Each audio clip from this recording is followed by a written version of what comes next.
condoms. Find out how it may change your intimate moments. A well-known comedian draws fire for his comments, but see why Netflix is standing by him. Annenberg TV News is next. Live from USC, you're watching Annenberg TV News.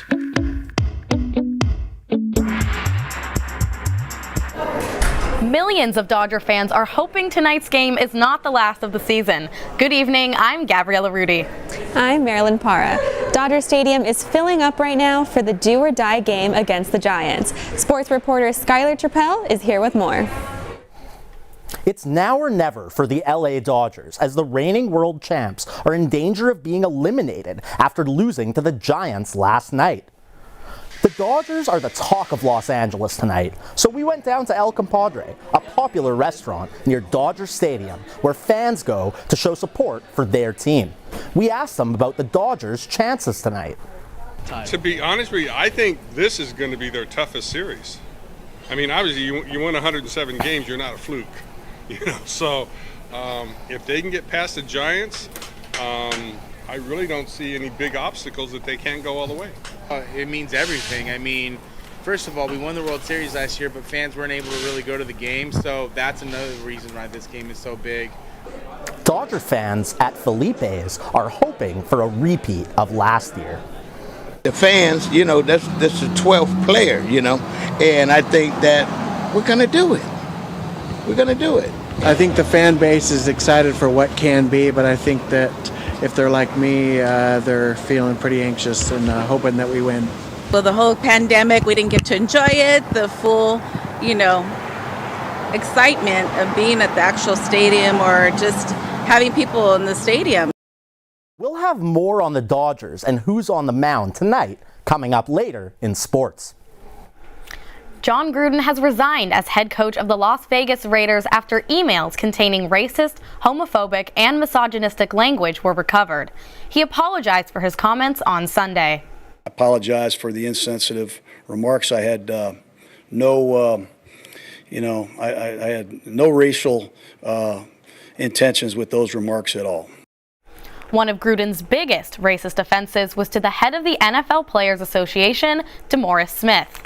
But experts and students alike feel that this is not an isolated incident for the NFL, and that other members of the league could be harboring similar beliefs. It's not very surprising that something like this is happening in the NFL. It's been happening since the beginning of time in the sports industry. Given that Gruden repeatedly used this kind of language, it's difficult to believe that he didn't do it outside of just simply the emails that we've been shown. So it shows, first of all, with the NFL and with the recipients of his emails, they essentially accepted the language. If they still have people who hold these beliefs that, work against DEI, then it's like all those things are for show. Gruden acknowledged the situation at a team meeting before it was made public. Some Raiders players have since spoken out in support of Gruden, while others have declined to comment. Stealthing is now against the law in California. A law signed last week by Governor Gavin Newsom makes it illegal to remove a condom during sex without consent. Annenberg Media's Elena Bostros has a reaction. At USC Village Target, a variety of condoms are for sale. Now, it's a crime to remove a condom during sex without a partner's consent. Important that this is now stated into law, and it's pretty exciting that now I can be covered in many different ways now. Very surprised that this is just becoming a law, but I don't think that makes it any less disappointing that it's just becoming a law. It's insane that this is just now happening, because this has been a problem for such a long time, and it's a very prevalent form of sexual assault. According to experts, stealthing has been around for a long time, and it's been ignored, not just by ordinary people, but also by those in positions of authority. Is the case that your local law enforcement may not be savvy on what stealthing is, and that they may not know how to handle that seriously and how to investigate it properly. And so that is why it's so important for victims to reach out to other resources as well, not just making reports to law enforcement. USC is requiring flu shots for all students, staff, and faculty by November 1st. The flu kills 30 to 60,000 Americans every year, so medical experts highly recommend everyone get the flu shot, especially this year. Not enough people get vaccinated, and there's a large influenza outbreak that could cause, a fair amount of absenteeism and sickness where people, may feel unwell. It could also potentially increase the number of people who have to go to the hospital. I guess they're just trying to look out for everyone and everyone's health and everything. I didn't actually know it was a requirement, but that's good to know. I've gotten it before, but I know some people might have an issue with it. Vaccine exemptions are permitted only for medical or religious reasons. Otherwise, everyone else must get the flu shot. You can go to usc.edu/myshr for more information. More than 24,000 Kaiser Permanente nurses and healthcare workers in California and Oregon have authorized a strike. They are threatening to walk out over what they say are poor working conditions and low pay. In a statement, Kaiser said the vote to authorize a strike is disappointing because members of the community are still facing the challenges of the pandemic. Union workers are urging Kaiser management to come to the bargaining table to agree on a new contract. Southwest Airlines is getting back in the air today after more than 2,000 canceled flights over the weekend. On Sunday, almost 30% of Southwest flights were canceled, leaving travelers stranded. The company blamed bad Florida weather, air traffic control issues, and staffing shortages. Some travelers are still experiencing delays, and some say they might think twice about booking with the airline. I flew Southwest on Sunday, and then my flight got canceled, and then I ended up taking a flight at nighttime, and it was delayed super long. Tried to go online to see what was going on. There was no information. It was horrible because I haven't seen my brother in 3 years, and I was going up for this quick trip, and I ended up having to drive. Their customer service used to be great, but I'm not happy at all this time. Southwest CEO Gary Kelly apologized to his customers for the delays. He says it has taken several days for the airline to get back to normal operations with enough crew. There's a new Superman in town, and he's got a new interest. Netflix is standing by comedian Dave Chappelle despite controversy surrounding his new special. A student is on a quest to save her native language. Find out how artificial intelligence is helping.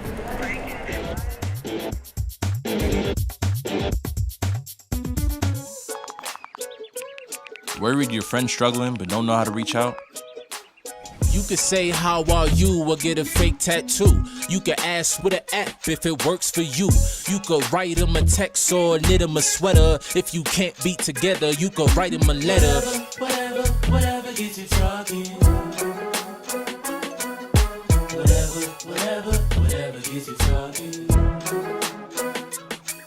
You could chat on the game, kick off your flip-flops. You could ask on your couch while you binge watch. However you do it, you gotta ask a friend. And if they don't share, you can ask again. Whatever gets you talking. Whatever gets you talking.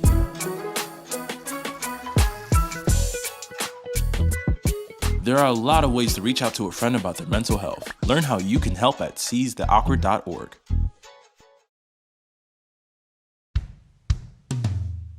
Hey world, I have a quick message. It's about safe driving. Alright, let's go.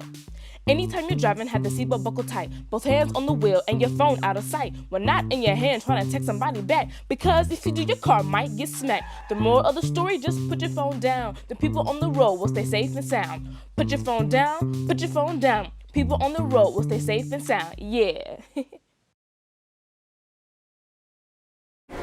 Look, up in the sky. It's a bird, it's a plane, it's Superman coming out as bisexual. DC Comics announced that the new Man of Steel, Superman's son John Kent, will begin a romantic relationship with reporter Jay Nakamura. In many comic books, the allegory for gayness has always existed, and in some instances, Superman has always been gay as an allegory. He was in the closet. He was operating with a dual identity.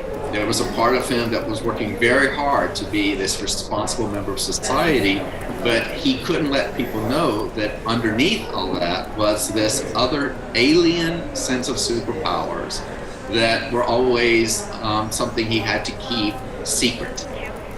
USC professor David Craig does credit DC Comics for this addition to one of the most successful franchises, but he also questions whether it was a commitment to diversity or a commercial tactic. People on Twitter were thrilled about the news released on National Coming Out Day. Comic book fans and the LGBT community around the world are celebrating this step as a move towards being more inclusive. The issue called Superman, Son of Kellen will hit the stands on November 9th. The newest edition of Gen Zine is here. Gen Zine is an online USC publication looking at today's issues through Generation Z's eyes. This month's zine is in partnership with Converse. In Beyond the Flags, 10 contributors bared their personal LGBTQ+ stories and experiences. I think the majority, if not all, of the writers were queer or genderqueer, etc. It's really important to have that space available. A lot of these stories aren't pretty stories. Being able to talk about that and the realness of being a queer person is really important. Our contributors are trying to break the norms of what it means to be gender non-conforming or questioning their identity. Even when they're navigating this new uncharted territory in their lives, they're still able to carry themselves with such a powerful sense of self. The zine is available for everyone to read at gen-zine.com/beyondtheflags. Comedian Dave Chappelle has sparked a new controversy with his latest comedy special, The Closer. Entertainment reporter Halee Anderson is here with the story and reaction. The streaming giant Netflix announced it will be standing by Dave Chappelle and his latest special, The Closer. This comes after the Uber comic generated intense criticism from the LGBTQ community because of jokes about trans women. Heartbreak from yesterday and fret for tomorrow. I leave you now filled with anxiety and holler if you pray. Netflix jumped into the fray, defending Chappelle's artistic freedom, saying there will always be content on Netflix that some people believe is harmful. I talked to veteran comedy writer Wayne Fetterman about the controversy, and I also spoke to a student at the cinema school. If audience members have been protesting comedians and what they did on stage for over 100 years now. So this is nothing new. Social media audience members are now like, oh, we get a chance. You want your free speech. Now we have a chance to use our free speech to say we're offended by what you're saying. I think the main issue is the fact that, again, he doesn't really bring any complexity or nuance to the issues. And if he wants to be a political speaker, that's fine, but he has to understand, where people are coming from. The LGBTQ advocacy group GLAAD posted this tweet saying, quote, Chappelle's brand has become synonymous with ridiculing trans people and other marginalized communities. An internal investigation has been launched into the suspension of 3 Netflix employees after they reportedly barged into an executive meeting in protest of Chappelle's special. Hey, there's crazy wind outside. Arath, what have you got for us? Another Tuesday, another dollar. After yesterday's wins, I am lucky to be here today. We're getting closer and closer to the holidays, and we can really feel it in the weather. With cold air coming from the north, after the winds have tapered, today we're left with a very fall-like cool day, 66 degrees. Combine this with the sun being out, and we're left with a beautiful setting. A beautiful week ahead of us as well. 75 degrees for the highs on Wednesday. Thursday being a comfortable day that serves as a transition for warmer days on the weekend. This happens because as the cold air exits to the east, higher temperatures get to move in. Mid-80s for Saturday and Sunday. Temperatures on Sunday cooling down, and the cool down continues on Monday. Notice that the lows have been lowering, but it's alright. Monday's main character with the strong winds felt all around the LA County. Yesterday's winds have died down for the most part, but advisories are still in effect in some areas across the LA region. As of 4 a.m. today, the Los Angeles Department of Water and Power reported thousands of customers without power. Problems already taken care of. Some other troubles that come with strong winds are dust storms, property damage, and debris left behind. That's enough of me. Dodgers are about to play. Presley, what do you have to say? We are just over 20 minutes from what could be the Dodgers' last game of the season. Can they send the NLDS to 5 games? The Lakers' Big Three takes the court together for the first time tonight, but their NBA Big Three rival may be falling apart. Penelope Hawking is not satisfied with just being USC's top goal scorer. Stay tuned for what she's focused on now.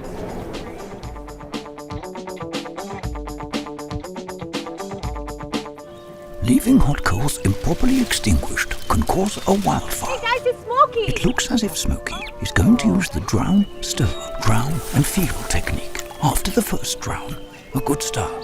Next, another drink. And finally, a close feel. Is it cool? Okay. Yeah. Hey Smokey, catch! Oh, my bad, Smokey. Only you can prevent wildfires. When I was your age, I was just like you, fascinated by stars.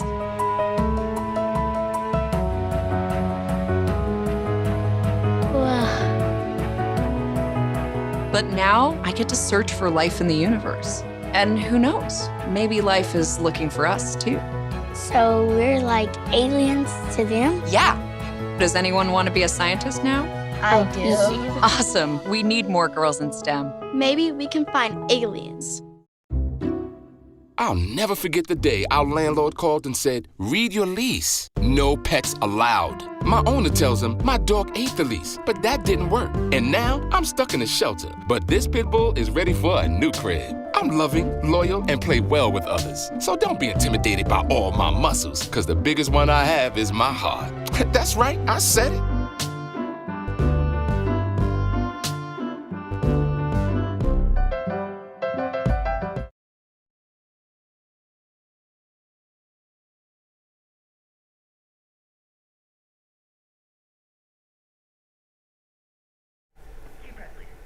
It's win or go home for the Dodgers tonight in Game 4 of the NLDS. Hi, I'm Presley Baker, and welcome to ATVN Sports. Right now, the Giants are up 2 games to 1 in the best of 5 series. The first pitch is set for 6 p.m. at Dodger Stadium. The Dodgers announced today that Walker Buehler will be pitching after just a short 3-day rest period. Buehler pitched in Game 1 of this series and has an impressive 2021 ERA of 2.47. Anthony DeSclafani is set to pitch for San Francisco. He started 31 games this season with 152 strikeouts. Wild winds during last night's game prevented what looked to be a home run from Gavin Lux. The Dodgers lost 1-0. Tonight is do or die for LA. A win evens the series for the Dodgers, but they'll need another win on the 14th to advance to the National League Championship Series. Whoever moves on will take on the Braves or the Brewers. So Skyler, can the Dodgers win tonight? You know, Presley, I definitely think that the Dodgers can win tonight. The question is, will they win? And I'm not sure they can. Look, if Clayton Kershaw was playing this year, we saw last year that they won the World Series. But without him, their pitching rotation is running a little bit short. And that's exactly why they have Walker Buehler coming in with very little rest. So I think this is going to be a tough game. I think maybe next year they can go back and get another World Series. But due to the health of the team, I'm not sure how tonight's going to go. I mean, I do think Kershaw's a loss to the pitching lineup for sure, and especially with the low rest for Buehler, that's going to be tough. But if you look at Walker Buehler's last 2 games, hitters were batting 150 against him, which is great.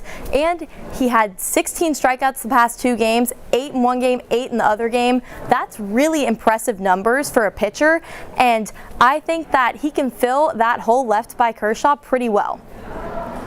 Yeah, it's going to be pretty interesting to see what happens for sure, and hopefully you're right, Presley. Dodgers won World Series last year. Lakers won the championship 1 year ago yesterday, but tonight the Lakers are moving into preseason action. The Lakers and their shiny new Big Three will finally make their debut tonight in preseason action against Steph Curry and the Golden State Warriors. Tonight, LeBron James, Anthony Davis, and Russell Westbrook will be on the floor together for the first time as Los Angeles Lakers. There are 34 All-Star appearances between these three superstars, and according to Vegas sportsbooks, the Lakers are the favorites to win the West in 2022. Who will represent the Eastern Conference, though? Well, at 24-1, the Nets are the odds-on favorite. But now, their season could be in jeopardy. Nets general manager Sean Marks released a statement today saying 7-time All-Star Kyrie Irving will not play for the Brooklyn Nets until he can be available full-time. Irving is reportedly unvaccinated against COVID-19 and is unable to play at home games because of New York City's vaccine mandate governing indoor events. Presley, this story is not going away anytime soon. New York fans are loud and they will be bringing the heat to try and get him on the court. Definitely not the last we will be hearing from Kyrie Irving this week. Meanwhile, the women of Troy are about to take the basketball court with a new head coach. The Lindsay Gottlieb era will begin at USC on November 11th when they kick off the season at home against University of Hawaii. The Trojans' most notable non-conference matchup is against University of Virginia. Other notable games are December 28th, when Gottlieb's team begins Pac-12 play against UCLA, and then in early February, when USC takes on the defending national champion, Stanford Cardinal. So Skyler, what do you think about the women's basketball schedule for this season? What do you think about the team, the coach? What are your thoughts? Well, absolutely, Presley. The schedule looks great, but the big story, as you alluded to here, is that Lindsay Gottlieb, one of 14 women to ever coach in the NBA, is actually going to be our the head coach at USC. It is absolutely incredible. She brings that level of expertise and experience to this team, and I think she's really going to revamp the entire program. You know, I agree. I think it was tough for all of us to not be able to watch the women's basketball team in the NCAA tournament this past year. It was sad that they didn't make it, but I'm thinking that Gottlieb's going for not only a presence in the tournament, but hopefully a win. And I think that we would all love to see that, especially when they have a strong starting lineup with freshman Rhea Marshall, 6'4". She's 27th from ESPN in the country, and I think that they can do a good job in the tournament, if not win this year. Well, that's great, Presley, and they're not the only USC women's team making some noise. The USC women's soccer team might be the hottest team on campus, and Penelope Hawking, their biggest star. She's all the rage on campus after breaking the all-time goal record this weekend. Hawking is now the record holder after scoring her 49th goal against Colorado before scoring against Utah for her 50th on Sunday. This secured a 10-game win streak for the Trojans as they look to continue that streak against Oregon on Thursday. This team won a 2015 national championship with current head coach Kadani McAlpine, and Hawking believes they can do it again. Our energy's at an all-time high. We're feeling super confident, but I think it's important for us not to be complacent and just to keep moving forward. And I think we have a bright future ahead of us, and if we keep rolling, then I think we have a really good chance to win a Pac-12 and even a national title. That's all for sports, so let's toss it back to Gabby for some more news.